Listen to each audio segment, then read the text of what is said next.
Halo Tribuners, kembali lagi bersama saya Ilham Arsyam dalam bincang-bincang bola ala Tribun Timur. Hari ini kita akan membahas soal laga antara PSM Makassar versus Persela Lamongan dalam pekan ke-20 Liga 1 musim 2018. Di tengah kita telah hadir Bung Ardi. Selamat datang Bung Ardi. Selamat. Bung Ardi, bagaimana Anda melihat laga antara Persela Lamongan versus PSM Makassar nanti? Saya kira laga ini laga akan berlangsung sangat sengit karena kedua tim ini sama-sama mendapat hasil minor di laga sebelumnya. Persela kalah di kandang Persebaya dan PSM ditahan imbang di kandang sendiri oleh Persela. Tim akan berusaha semaksimal mungkin meraih 3 poin di laga ini. Bung Ardi, kalau kita melihat laga antara PSM Makassar versus Persela Serui pada pekan ke-19 lalu, kira-kira apa yang harus dibenahi oleh tim besutan Robat ini?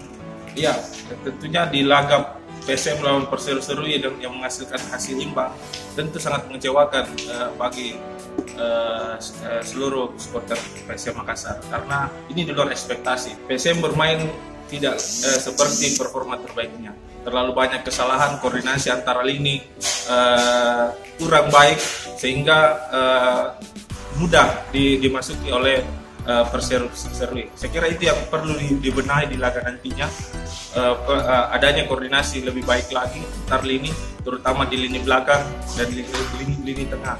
Ada jenderal lapangan William Pluim yang bermain kemarin di Persela, saya kira tidak menunjukkan performa yang terbaiknya kemarin. Nah, pada pertemuan pertama antara Persela dan PSM, kita ketahui bersama bahwa PSM justru kalah di kandang sendiri dengan skor 2-3.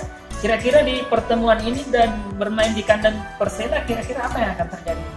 Ya, saya kira di laga nantinya untuk PSM Makassar 3 poin adalah harga mati karena selisih 5 poin dengan Persib Bandung.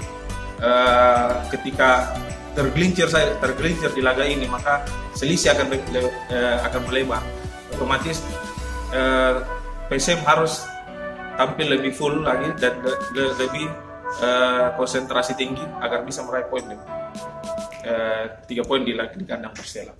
Nah, terakhir Bung, kira-kira prediksi Anda akan berlangsung seperti apa pertandingan ini? Ya, Persela bermain cukup baik ketika bermain di kandang. Dari 10 laga yang dilakoninya dia tidak pernah kalah, hanya 4 kali seri dan selebihnya menang. Dan saya kira prediksinya seri pun PSM sudah mendapat hasil yang baik di laga nanti. Mungkin itu saja, mungkin 1-1 atau 0-0. Demikian Tribuners, bincang-bincang bola ala Tribun Timur, prediksi antara Persela Lamongan versus PSM Makassar. Update terus laga antara Persela Lamongan versus PSM Makassar di tribuntimur.com dan harian Tribun Timur Makassar. Jangan lupa like, share, and subscribe channel Tribun Timur.